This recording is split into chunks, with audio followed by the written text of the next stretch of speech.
Yeah. I mean, energy is neither created nor destroyed, right? Right. So like Mhm. if we are energy,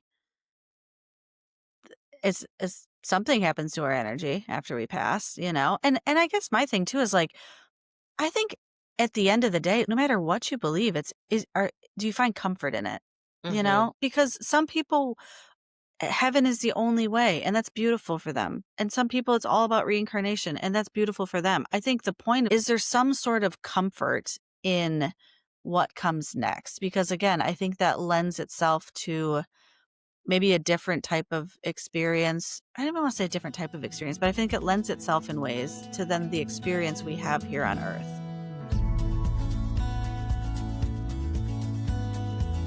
Welcome back to Soul Snacks, everybody. Today, we're talking about one of my favorite subjects of all time, life after life, or as some people say, life after death. It's that space beyond the last breath where beliefs, questions, and mystery all show up at the same time.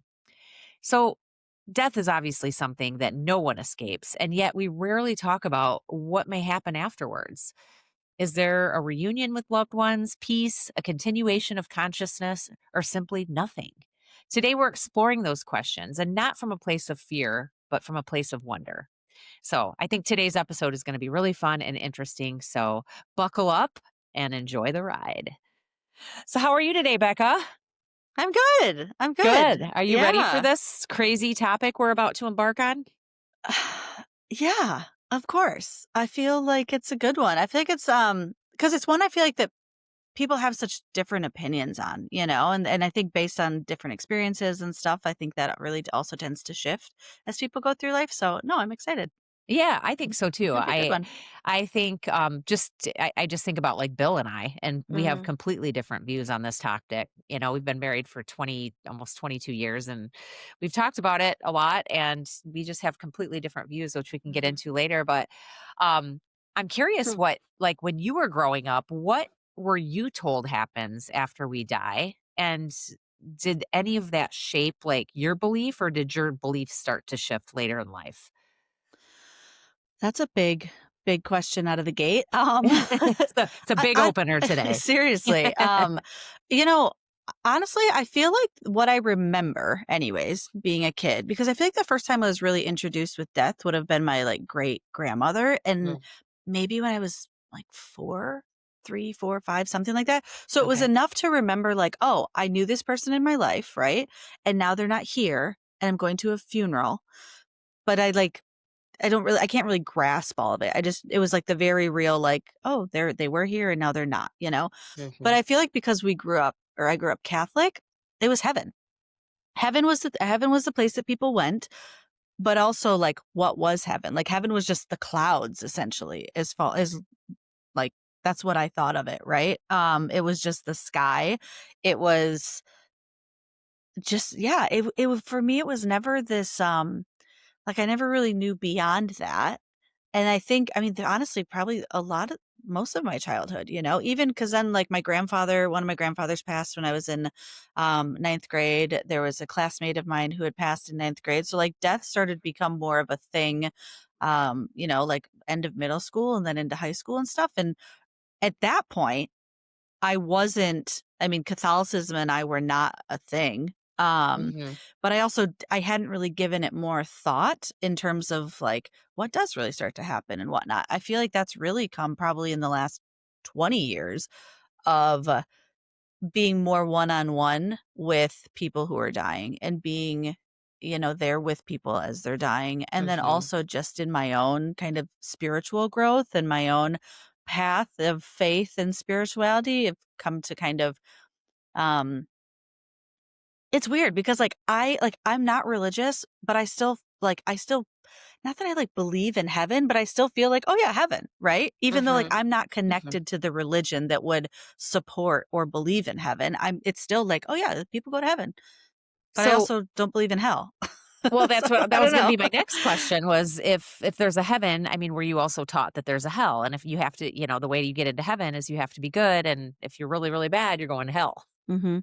That's definitely the way it was taught. I mean, Yeah. especially growing up Catholic, right? And so Mhm. it was the same thing. Like the visuals, like I feel like I'm a very visual person. So the visualization of heaven where it's like clouds and like fluffiness and flying and all these things, right? This very kind of ethereal, almost kind of like mystical, expansive kind of bright light place. And Mhm. hell was like, oh yeah, the little, image of the devil down there in the fiery depths. But it was like in the core of the earth in some Right. ways. Like Oh, I feel like yeah. that's kind of the visualization, right? Is the core of the earth. But and I think, again, being raised Catholic, like that was very much ingrained of like the fear of Mhm. what that looks like, right? Mhm. Um, but I mean, honestly, now, like and I don't want to like just jump right into it, but like I 100% believe in reincarnation. I believe our soul, like there are multiple lives. We had past lives, we will have future lives. So I don't necessarily think of either of those places as this like final spot because I think our soul is always evolving. And even when we leave our physical life and physical body, like we'll come back and take on more lessons if we haven't learned them, or we'll show up differently or whatnot. So I don't see this like end and final spot. I just see this like constant evolution in a way. Oh, yeah. What about you? Well, so, well, I'm in your camp. I believe that I totally believe that there is life after life. I Mhm. think you just take on a different form. I think Mhm. you go back to being an energetic frequency, and you're out of your physical body, but you're still very much present. That's how I've kind of always felt, and I've always had like kind of a knowing around that. I can't really Mhm. explain how or why, because I grew up in the Methodist church and it was the same thing. It was heaven and hell. And I think with a lot of dogma, it's the heaven and hell situation is used for more controlling people through Mhm. fear, which I've never really bought into, I guess, because I feel like the spiritual world is like this amazing, all-encompassing, like, love, right? And I just don't see how that fits in with, like, the evil and and all of the things that are associated with hell. Mhm. So I just don't believe that there is a hell. I think that, is there hell on earth? Yeah, that's a whole Mhm. different a whole different thing, Should but there you be a hell where really shitty people go? Yeah. maybe, maybe, um, but yeah, I think it's really, it's so funny because I've had this conversation with so many people, and I always find it interesting the people like my husband who are just like, "Nope, when you die, you're done. You're just done. Like, you Mhm. just don't exist anymore. That's it." And Mhm. that always makes me so sad. Like, Mhm.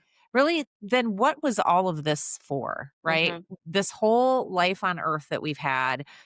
But I think there's just way too many other things that you encounter in the course of your life that lend to previous lifetimes, or Mhm. connections with people who you meet that automatically feel as though you've known them forever. So there's just too many things that I think if you notice and you're aware of, there's a lot of things that lend to more than just a physical body. There is a consciousness and there is a Mhm. soul, and we are connected, and everybody's connected. Um, but you know, how it all works and what exactly happens after you die, I don't know that, but I kind of feel like there's there's so many near death experience stories out there that I've gotten lost in, quite honestly. I Mhm. love reading about them. I just find them so fascinating. Mhm. But what's interesting about them is how like all of them, most of them, not all of them, but almost all of them are so similar Mhm. in what people have experienced when they've had a near death experience. Mhm. Well, okay, so a couple questions from that because like is Bill religious? He is not. Or He grew up straight? Catholic, Okay. he went to Catholic school, and then he got kind of turned off to Yeah. the Catholic religion, and is not a very spiritual person at all.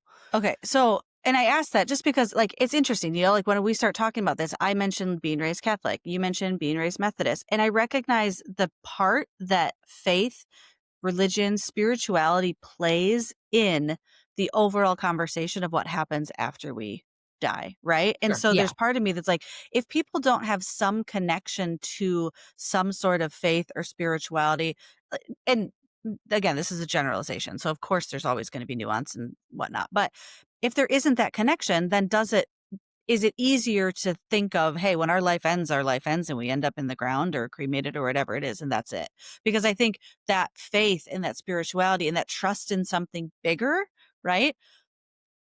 That encourages us to also think more expansively about what our life here looks like and what Mhm. happens after, right? Like Mhm. if there's a power at B that has handled all of this and is navigating all of this and has created all of this, then that's a much bigger picture than you and I are ever going to be able to comprehend. Therefore, our very physical, tangible life is a much smaller piece of the bigger thing. And that kind Sure. of makes me feel like there's more than after this life too, right? Um but to your point, like I think it is so interesting because when you start listening to um people that have the near death experiences and whatnot, like they are all so similar. Mhm. And in terms of like the some of the character like the yeah, the experiences, right? Like the light or the voices or the whatever it is, that you can't help but wonder if there is really something to that, you know? Like Mhm. if they're all so similar and they're all sharing similar experiences from all different walks of life, from all different locations, like all different situations, I don't know, I just feel like there's something to that that I like to subscribe to, right? Because Yeah. the other thing is that I think if you have whether it's heaven, whether it's, reincarnation, whether it's a soul's journey, whatever it is, I think it makes death less scary too, Oh, you yeah. know? Yeah. Not that I think anyone's ever like, "Woo, death, here I come," Like, I think there's always gonna be stuff, but there is something that's like, "Oh, if this isn't the final piece, then it's like, maybe there's some peace in that transition, as this Yeah. life ends." Yeah. Yeah, I think so too, and I think that faith is a big part of that, and, Mhm, I have always just believed that, it's just a transition, mhm, going out of physical body into more of a spirit, like I said, a frequency, mhm, light form. Um, I don't know if you've ever, like, been with someone when they've, like, had their last breath. Do you know that it's an interesting process to begin with, right? mhm, Because the body just kinda knows what to do.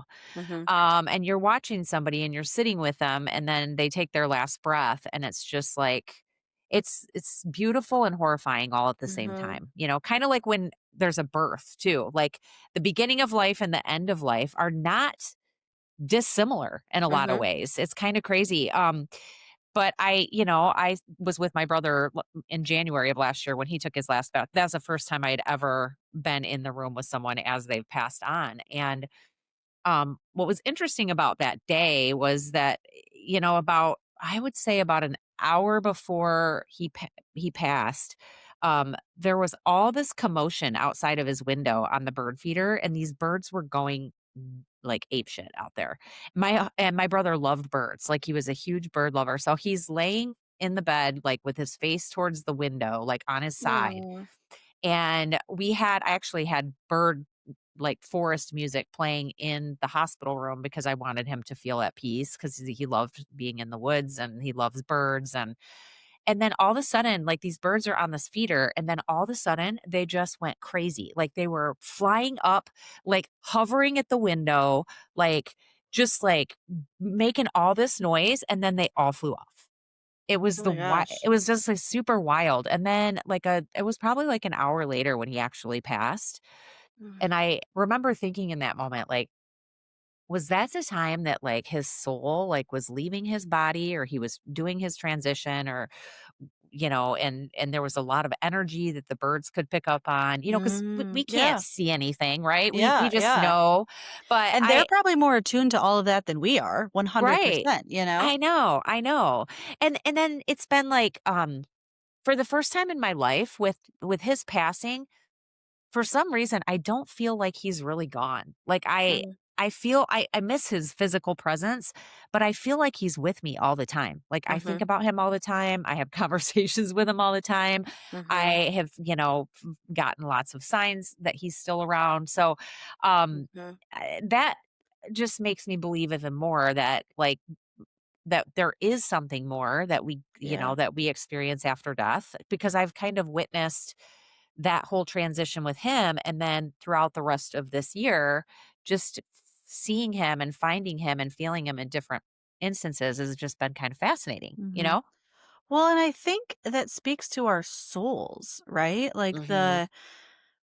because yeah, like I think of when my grandfather is passing and I was like 21. And so I think that's still relatively young to be face to face with like somebody taking, their last breath, right? Yeah. And it was like his so when he was passing, he had been like non-responsive to people that were in the room, right? Like cuz all of my cousins, my aunts and uncles, like we had all gathered at my grandparents' house, and so we were there, right? It ended up being kind of a big family thing cuz we knew that he was coming to the end of his life. And he had not been responding to people in the room, right? And it was almost like he'd been, like, just looking past people, but then he would have this grin on his face, just looking up, like, past again, like, out of the house, it would seem, and these smiles, and you just thought, "Who's he running into? What is he seeing?" Like, there's something there that, like, his physical body is not responding, but there is something inside of him still that is, like, clearly responding. And so that soul piece, I think, is such a big part of why I believe in, life after death, in that reincarnation, in the evolution of the energy of our soul's energy that we have. Because to your point, like, if you're still able to, you feel Jeff around, right? Like, you feel like you're getting signs from him. Well, his soul then is still out there, right? Hmm. It's taken a different shape perhaps than what we knew here in this physical plane.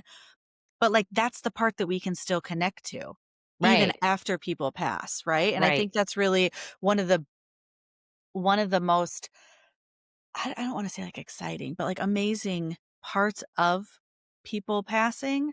Yeah, I definitely don't wanna use the word exciting there. Yeah. But, No, like, but one of these, like, beautiful pieces of, like, this connection and that guidance and that soul part that we're still able to connect with after they pass. yeah, I agree. And it's a very real thing for me. Like, I've Mhm, always believed in it, but this mhm, year has kind of solidified that belief even more, just because I feel it so much more. I get downloads that I feel are coming directly from him, to me. And I think this year I've learned to trust that a little bit more, mhm, because before I would, when I would just think things, I'm like, is it just me making these thoughts up, or mm, mhm, am I randomly having like this weird like download about something, or a conversation with him, or a conversation with my dad that just happened, just by happenstance, right? mhm, Um, but now I really think it's an ongoing dialogue of mm, consciousness, honestly. And I don't really know how we can, like, I don't see him physically, but I've had some really crazy vivid dreams with him in mhm, it, where he's said certain things to me. And that, the next morning I'm like almost visibly shaken, because it's like, mhm, wow, that was such a powerful dream. Like, I don't mhm. know how that could not have been him? Well, I think that's such a beautiful way for that connection to take place though, right? Because it's like we are so in our physical spaces and our in Mhm. our minds so often that when you if those situations were to happen in your day-to-day waking life, they might not hit the same as if it's happening when you're dreaming, right? When your subconscious is more in charge, when there's this different sort of connection to whatever the realms, to whatever whoever is at, I feel like there's something so special about dreams that open us up to that sort Mhm. of energy because our body and our minds aren't getting in the way. You know what I Right. mean? Oh yeah, So totally. Yeah. I love the dream analysis, and I do feel like that's for me when I would say most people show up, like when my grandfather shows up in my dreams or uncles that have passed or Mark's dad or people in my life that have passed, it's like always in my dreams. Like even like I literally had a dream last night about my sister's dog who Mm. they had to put down in like March or so, but it's like I feel like that's where I have dreams about or have even these like really intense thoughts or moments with people or things that have passed. It's yeah, it's really wild. Do you record your Um dreams? Like, then do you, like, find any themes um in them or anything like that? No, I mean, I've had some dreams, like, over the years that have been reoccurring, and I have Mhm. looked up, like, the meanings for some of Mhm. those things just because I'm curious, like, why do I Mhm. keep having this weird dream?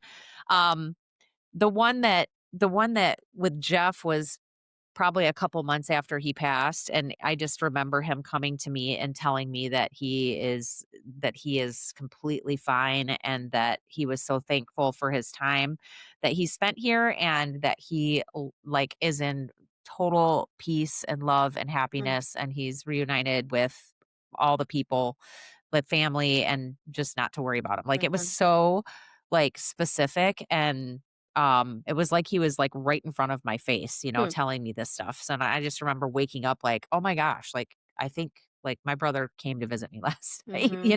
that had to have been him because I Yeah. could see, like, I could hear his voice and I could feel the presence, and Mhm. it was just so wild. But Well, I think you have to be open to it as well, yeah. because that's the thing, like, so like, working with spirit guides, working with people and I say working with, like, in quotation marks for, people listening. Like, I think there's something to that. Like, if you're open to the guidance, open to the insight, open to that relationship, right? And I Mhm. trust that, and like I always kind of preface when I'm trying to do work with my spirit guides of like, I'm open for people who have my best intentions in mind. Right. Right? Like, their Sure. boundaries are up for otherwise. But I think when people are open to that kind of stuff, it allows for those opportunities, allows for, the people that have passed or the messages they have or just those points of connection to come through. But I think you Yeah. have to be open to it, right? I do And they too. have to as well. So, like, Yeah. there's, like, I definitely believe that there's a timing, like, when we pass from this life, it's not like like, I think there's still a transitional period before souls would be ready to, you know, open up communication, or souls would be ready to come back for another life, or souls like, I think there's a lot of, like, almost this, like, deconditioning from the physical life, right? That souls take this a little bit of their own journey before coming back and, checking in and stuff like that. Um, What do but you yeah, think that anyways. looks like? Like, where do you think they go during that transition period? Like, what do you Yeah, envision? I don't know. Honestly, sometimes I think I go back to what I envisioned as a kid, Like, I remember, so it was shortly after my mom's mom passed away. I had to go to Minneapolis for work, and I was on a flight, and it was early morning. And as soon as you got up above the clouds, the sun was up above the clouds, even though Oh, it was like a gross overcast, like mm. early spring. I think it was like maybe like around March or something like that. Um, yeah, because I think she passed in February.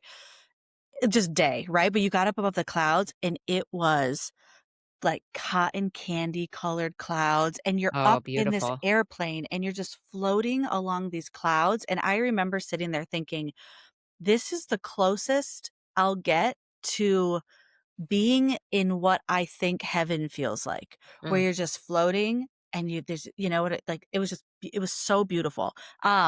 And so there's part of me that takes those sorts of visualizations, and that's what I think of in this like transitional period for souls, right? Like, they're literally leaving the physical plane here, and it's this transition like up through our atmosphere, and not that they're like literally going through the layers of clouds or the atmosphere or whatever off into space, but just the weightlessness, right? It's like Mhm. there's like this shedding of whatever it was that we learned here, the challenges, the grief, all the stuff that you kind of have to like shake off in this like beautiful, light, airy, supportive space before you're like ready to come back. But I don't know. I mean, if our souls are literally just energy, like, think about the entire, like, our universe and space as a whole. Like, Oh. there's shit just flying around everywhere, like, we Oh, don't yeah. know. It could you know what I mean? Well, you just think about how many stars are in the sky, like, that Yeah. we can see, and Yeah. that's like a pinprick compared to Right. what is out there, so it's pretty fascinating when you think about it like that, right? Yeah. Like, if we are up there and, with all of like, the near death experiences that I have listened to or read about, a lot of people say that have had them say that it's like this, the weightlessness, right? And the Mhm. feeling like they're going through something towards a light, but then they are usually met by somebody. And then there's the life review, which is basically, and what's so fascinating is so many people have seen the same thing, right? Where they Hmm. go and they do this life review where they are literally seeing every moment of their entire life on earth in like lightning speed, but they're seeing it from the perspective of the other person that they were interacting with so that they could feel everything that our actions like for those other people. Oh, that's wild. So like the really bad stuff that we've done, the really good stuff that we've done, the impacts that they made on people that they didn't even know they made because they Mhm. just had no idea that it was so impactful at the time. Hmm. And so that's one of the things that I find so fascinating is like is the life review like that in between stage, and then once you get through that and you decide you're Mhm. going to stick around for a while, well then what happens? Like are you going to like hang up there and like enjoy Mhm. it, or is that the time that you're like, okay, you know what, I'm ready for my next assignment, let's go Mhm. figure out what I need to learn in my next lifetime and what is that going Mhm. to look like, and then boom, you are reincarnated in Mhm. one way or another. So you said, you know, you believed in reincarnation. So talk to me a little bit about that. Like for those people who don't really understand or know, um, Mhm. tell me how you see it and what you think, you know, it entails. Well, and I mean, honestly, like I think that's always changing too. Like I don't know that I have like concrete, like this is what it is or this is what I think, but I just believe that like, and I think part of it has to do probably with, astrology and some of the things that I practice and whatnot. Like there are literally placements that talk about like these are the lessons we had in past lives. And if you're coming into this life, like here is this, like what the challenges might be, and here's what your karmic path, and so some of that stuff, which I think helps kind of make sense of, okay, yeah, well, sure. Then there was clearly, past life stuff. And I've done some different like shamanic journeys and past life regression, like that kind of stuff. I think when it comes to reincarnation, there's just something about, again, these like connections that we can have with things, with people, with animals, with whatever, and any other living beings, right? And so I think that I guess I'm just kind of open-minded to it, right? If I have such a strong connection with somebody that I've never met before, right? Or that like this whatever it is, I just have a hard time believing that there isn't a reason that like there's such a strong connection, especially, and when you talk about like the people that are like wise souls, right? And like old Mhm. souls and stuff, Mhm. like I feel like that's because there's these lessons, there's this experience that they're bringing into this life. So I think, um, if I think about, I guess, reincarnation and whatnot as a whole, like I do think that we're here to evolve and we're here to learn lessons. And if we don't learn the lessons that we're supposed to, that we'll come back in a situation in order to continue learning those lessons, Mhm. until like we get past them. And then maybe there's other ones that we're learning, right? So I don't know that it's necessarily like I might come back as a house plant the next time, or you know what I mean? Or Yeah. for some reason, I think in my mind, I'm always kind of coming back, or people come back like as different beings, more like animals Like a or bird or a dog or yeah, something like that. yeah, but there's part of me that feels like I think what we come back as is based on the lessons that we need to learn that we didn't learn in the past, in our most recent past life. You know what I Mhm. mean? Mhm. So, um, yeah, I don't know. I guess there's sometimes where I'm like, I don't even know that I've ever really put concrete thought to this kind of stuff because again, our brains are so limited in what we can actually comprehend when it comes to this. Oh yeah. For me, it really is just more about feelings and intuition and these moments where like I can't actually mentally comprehend. Like when I did this shamanic journey and I Mhm. ended up back in like, the 1600s in the UK, and I'm going through these like villages. It's like my brain can't actually comprehend the logistics of that, but I know how I felt and I know what I saw and I know that like the dialogue that was happening in this place and like there's something that's enough for me to hold on to. So I feel like when we're Mhm. talking about reincarnation or any of this, I don't know that there's always words around it because that would mean that my brain has to comprehend and make sense of it all. And there's part of me again that when it comes to just like the faith and spirituality, like maybe I don't need to make sense of it because I know how it feels, right? Yeah.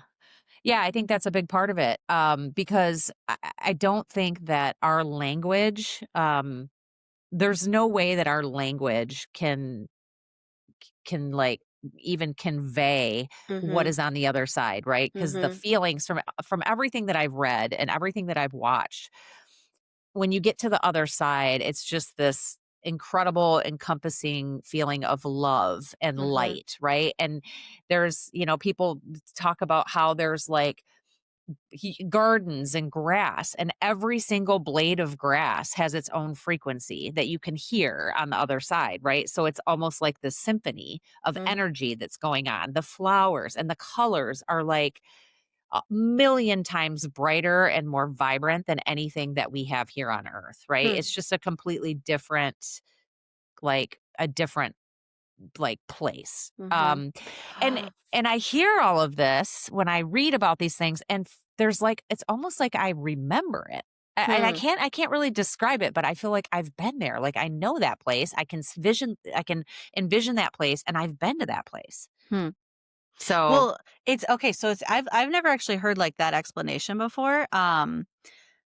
But that makes me think, like, if have you ever seen the like the studies that they've done where they put two of the exact same plants in mm, close proximity to one another and they're like in these boxes, but they get all of the same care except that one has like positive thoughts or really like intentional music played, and then the mhm. other one has like negative like words being thrown at it or like negative music or whatever it is. And the difference in how like literally one will start to die, will whatever, and the other one just like thrives, right? The one that has Yep. like all the positive. So if we think about the fact again, we've talked about this, like the energetics of things, right? And like attracts like. And so if you think about how vibrant what you're sharing, the colors are, the smells, the sounds in this place that we go after our lives here, it's like, is that what Earth would be like? Is that what our physical lives would be like here if humans, if our suffering, if our sadness, if our grief, if our negativity, if our greed, if all of that stuff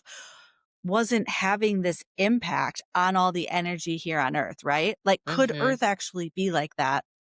Like Fern Gully, or like Avatar style, like Mm, environments, you know what I mhm. mean? Yeah. This thriving, beautiful, vibrant, like space, but because of our human experience and the humanness that comes along with life here, right? The struggles, challenges, all that stuff.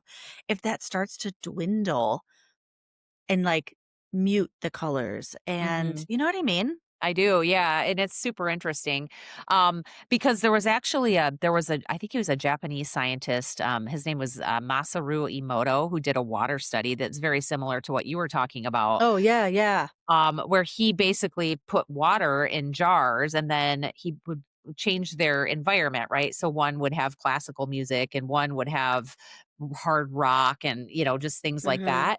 One of them he would talk to and tell it how much he loved it. And then he froze the particles and looked at them under a microscope. And the ones that had and it was all came from the same place. The water was all the same, but the water that had the positive, um, affirmations and the classical music and things like that was the most beautiful, like snowflake Mhm. patterns, just lovely. And then the other one was just like ugly and, Mhm. just like the molecules look completely different. And Mhm. so maybe you're onto something. I don't know. I found that super fascinating too. Well, do you talk to your houseplants? Oh, I do. Yeah, Yeah, actually. yeah. I totally do. Like, I talk to like, when I'm out in the farm and out in the garden, like, I'm playing music most of the time, like, on, like, speaker on my phone that's, like, the 528 gigahertz, which is, like, the vibrational tone of the earth or whatever. Like, I'm talking to the plants Hmm. because everything is energetics, right? Right. Like, and we know that. We know that everything is energetics. And it's really hard, again, for our brains to comprehend that, like, we're just made up of all of these molecules and atoms and that we're, like, not like we create these physical shapes based on like that is still blows my mind to think about, right? But I know that that's how it is. Even if I can't Mhm. actually comprehend how I come into a physical shape or that like a table's not really a table. It's just all the energy that comes together to look like like that blows my mind. But I 100% believe that if we're not paying attention to the energetics of things, we're doing ourselves a disservice. And I Mhm. like I feel like I talk about this with so many people. Like I don't watch a lot of thriller stuff. I don't watch a lot of horror. I don't listen to hardcore like screamo music. I don't I don't I eat like violent things, you know? If I see like an animal being harmed in some movie, like I have an emotional reaction to Oh, that. me And so too. not that I'm trying to like go through life with blinders on, but I recognize that the things that we take on, the music we listen to, the shows we watch, the books we read, the conversations we have, the people that we're around, all of that impacts our own energy, right? It's the Yes. same thing with the water molecules of having like the positive versus the negative. And again, there's a balance because not everything is just all positive all the time. I get that. And we can't just close our minds off to all of the stuff that's going on, right? But majority of the time, I like to pay attention to that, and I think it's important for people to pay attention to that because we are we're energy, which is also why I believe that we have such a important role to play in like our overall health, our overall well-being, and that we're like capable of doing a lot of good for our Mhm. health and well-being, and that we're also capable of doing a lot of like Harm. a lot of harm. Yeah. Yeah. Oh, That's yeah. another I mean, that's a whole other episode and tangent. But yeah, everything is for sure energetics. And I think we respond to things differently. Like you can't tell me, people listening, you know that this is true, that like there are certain people you're around where you just light up, right? And something Mhm. happens and you're just like, yes, this is the energy I need to be around, or environments. And then there's also people where you're like, I don't wanna be around you. Like, all you do is, like it just feels different, right? Feels negative, brings me down, whatever. Like, we respond to that stuff. So, convince me otherwise that like, everything else doesn't also have some sort of response for us, you know? Yeah, I can completely agree. I just think about certain positions or rooms that I've been in or where I've walked into a room and I can like immediately pick up on the energy in the room Mhm, just by the conversations, the expressions, the feel, the vibe. mhm, Um and there have been times where I have met people and I've found them so off-putting for no mhm, logical reason whatsoever. It's just like, ooh, I don't know. That's guy I'm like bad person vibe over here. Like mhm, I don't know about this guy. Um so it is, you're right. It's all energy. Um and I think I would invite our listeners to just be more open if they're not to like consider some of the possibilities and to be more open to what it could potentially be on the other side of this life, you know? mhm, I think once you open yourself up a little bit to it, and there's so much research going on right now with all of this stuff with consciousness. I mean, I feel like mhm, all the time I'm getting stuff, articles sent from different publications that I follow about like quantum, how mhm, there's all these theories, right, around quantum physics and mhm. consciousness and alternate like realities and things. And Different they're dimensions and different dimensions. Like there's so much study going on. And there are a lot of like physicians and doctors who have been working in the fields for years and mm, have been witness to people who have died and come back. And, mhm, there's some doctors who just poo poo it and they're like, nope, it's just your brain's chemical reaction to the death process and you hallucinate, yada, yada, yada. mhm, And then there's a whole nother school of thought where it's like, whoa, whoa, whoa, that's not true. Like, there's so much more happening when they mhm, actually take scans of the brain of people who are passing and like areas of the brain that are lighting up when they're like literally physically dead. hmm, It's just super fascinating. So I mhm, truly believe that there is definitely something that goes on in that process and that transition that's mhm, far more beautiful than what we can even imagine, you know? mhm. Yeah, I mean, energy is neither created nor destroyed, right? Right. So, like, Hmm. if we are energy, it's something happens to our energy after we pass, you know? And I guess my thing too is like, I think at the end of the day, like no matter what you believe, do you find comfort in it? You Mm-hmm. know, like it's because some people heaven is the only way, and that's beautiful for them. And some people it's all about reincarnation, and that's beautiful for them. I think the point of like, is there some sort of comfort in what comes next? Because again, I think that lends itself to maybe a different type of experience. I don't even want to say a different type of experience, but I think it lends itself in ways to then the experience we have here on Earth, right? Mm-hmm. Like if I know I'm getting a life review after this and it's going to be from the view of everybody I've interacted with, I'm like, okay, how am I going to show up in those situations? You know what I mean? Yeah, I've thought about that so many times since I started listening to all of this stuff and thinking, Mhm. man, I need to like really think about things and be more intentional about things in the way that I interact with other people and Mhm.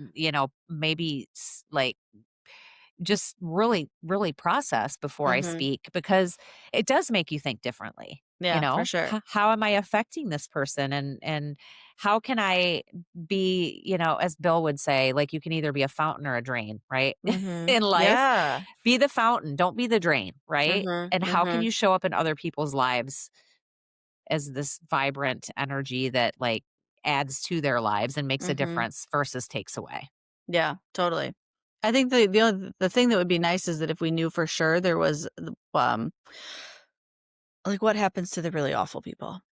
Because like, Yeah. I think when when you break it all down to like souls and energy, then it almost feels like, I mean, although their energy would look a lot different than people who aren't doing like awful, horrible things, right? So I guess there's that. But like, I think that was always the part that was comfort of like the really bad people, like would go to a place like hell, where Well, it's yeah, like, but if the whole soul contract theory mm-hmm, is a real thing, mm-hmm, then the evil people have chosen to come back mm-hmm, and to live a life in that way to either teach others a lesson or to learn something themselves. mm-hmm. So, if you kind of look at it like that, yeah, no, there's horrible stuff that happens every day, all day. There's also beautiful stuff. Sure, yeah. And it's a balance, right? It's always going to Mm-hmm, be a duality and a balance, but um I kind of find it interesting to look at it from a different lens now, especially like these days. I feel like whenever I encounter somebody like that, I'm always trying to figure out like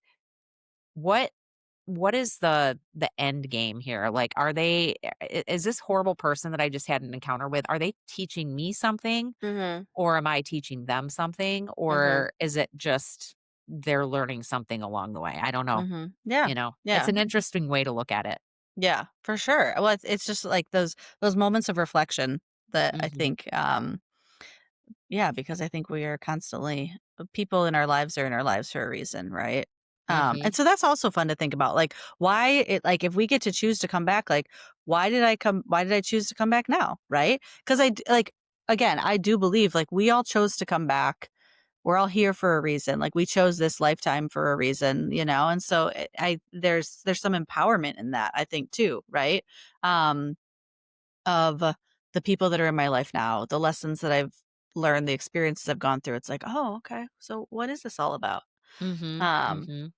And I think yeah. most people would probably say that there seems most of us have, like, a reoccurring theme that Oh yeah. happens throughout our whole life that we're Mhm. constantly trying to learn from or get Mhm. better, but if you don't deal with it and you don't Mhm. address it and you don't learn from it, it continues to follow you throughout your lifetime, and Mhm. I think that's an interesting Mhm. lens to look at through too. Yeah. I mean that's and like that's one of the things that I really do love about looking at a birth chart in astrology, because I feel like sometimes it's kind of a cheat code of like, oh, Mhm. these are some of the like, here's the thing, like my wounded healer that I will never fully be able to heal from, but that I'm going to keep working towards and helping people along the way. Um, there's like, oh, here's what I came into and these skills and these gifts that I had in past lives. And here's what I'm coming in with. And they're super familiar and they're wonderful and I can use them, but also like the things that I need to be growing towards. Like, Mhm. but yeah, I I think know. there are certain themes for sure for our lives. There's so many things in life that's just a mystery, right? Hmm. And so many different rabbit holes you could go down and theories you could come up with. And I mean, life itself is a miracle. I mean, it Hmm. really is. So I just think that if I could give anything as a takeaway for our listeners is really just to think about. what impact are you going to have in this lifetime? You know, what Mhm. ways in what ways are you going to make a difference to other people? Um, what lessons are you going to learn? And to get really intentional about thinking about those things, because I think if you start to really think about them and you reflect on them, that life kind of changes a little bit for you and your perspective changes as you encounter people throughout life. Mhm. Great. So, yeah, Love it. Love that's it. my I mean, I guess my words of wisdom to yeah, finish I this think episode off. I dig it because at the end of the day, relationship between people, beings, everything, that is the purpose of life, right? Like that is the Uh-huh. big part. So to your point, like how are we showing up? How are we looking at things? What impact are we having? Because when that life review comes, Right. we want to make sure it's a good one. Like, if life does continue, how do you wanna be remembered in Yeah, your yeah, life, right? yeah, for So, sure, for sure. All oh, right, all right, well, let's well, round it gosh, out. all right, I swear I could talk about this topic forever, but I probably, know. Well, we there's so many probably tangents we could go down. I know. Maybe we'll have to do another episode on reincarnation or something. So, Right. And spirit guides. Like I feel because I know oh, you, yeah. Mm, I feel like that there's so many fun pieces to that and just for yeah, anyways. Okay. Here we go. Now we're absolutely. tangenting. We're like trying to wrap it up and I'm like, "Oh my gosh, yeah, we can talk about this." That can be after we stop recording. We'll make an outline. Yeah, All exactly. right. Well, then we'll leave it at that. Thank you So, everybody for listening to us. If you, like this episode and want to share it with somebody, we would love that. And we always love when we can get more subscribers. So hit the like or subscribe button and make sure you keep listening. We have another fun episode coming next week. all right. Thanks everybody. We'll talk to you later. See ya.